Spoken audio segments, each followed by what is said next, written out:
Bonding is an informal term used in dentistry to describe the gluing procedure of ceramic and/or plastic fillings. In contrast to the cementing process, surfaces to be glued must first undergo a special preparatory treatment. Let's take a look at the individual steps. Step 1. Etching the surfaces of restorations and/or teeth. This etching process roughens the surface of the tooth and/or the restoration, creating a so-called micro-retentive pattern. The animation shows the cross-section of a tooth while the etching gel is being applied. At first, the surface of the tooth is smooth. As time passes, the etching gel eats its way into the dental enamel and creates small lacunae and pores. These structures remain even after the etching gel is rinsed off. Let's assume that the initial surface of the tooth, including that of the inlay, amounts to a length of X.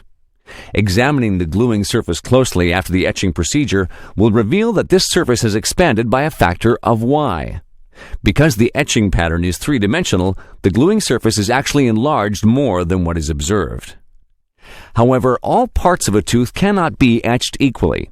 In the animation, the dental enamel is being removed with a drill. Enamel is a mineral. Below the enamel, there is dentin. Dentin consists of protein strands and small channels.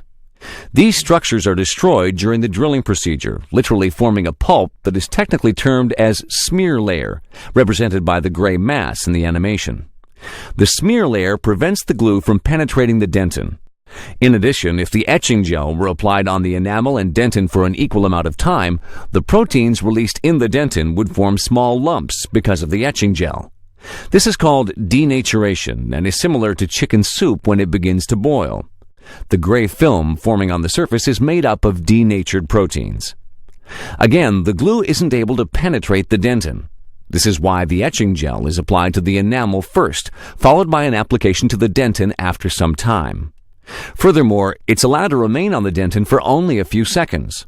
Not only does this remove the smear layer without denaturing the dentinal proteins, it also creates the desired micro-retentive pattern in the enamel. This is the basis for an optimal bond. Step 2. A primer, shown here in violet, is used to remove water from the dentin in order to dry out the protein strands, because water prevents the glue from distributing well within the dentin. Step 3. Although the protein strands are dry, they have collapsed, and adhesive is used at this point to make the protein strands stand up again, thereby promoting distribution of the glue. In Step 4, the bonding agent is the pre-glue. Because it's very thin, it penetrates deeply into the cleaned and re-established protein strands, as well as into the vacuoles or pores of the dentin. Finally, the actual glue is applied. Although this is only a rough outline, it's clear that the gluing of dental fillings is an elaborate process. Good bonding results can be achieved only if the manufacturer's instructions are followed and the tooth is kept clean throughout the procedure. This is why dentists always work with a rubber dam. The animation demonstrates what can happen if saliva and/or blood come in contact with the tooth. The porous surface is immediately closed, and the glue, here in green, can no longer penetrate the structures created earlier. Furthermore, the adhesion and tightness of the fillings and inlay are greatly reduced. Well-glued ceramic inlays cannot be recognized even by a dentist. The risks of bonding are negligible. Nevertheless, complications may occur in individual cases, possibly requiring additional measures. Every additional measure may in turn lead to complications, which may lead to tooth loss.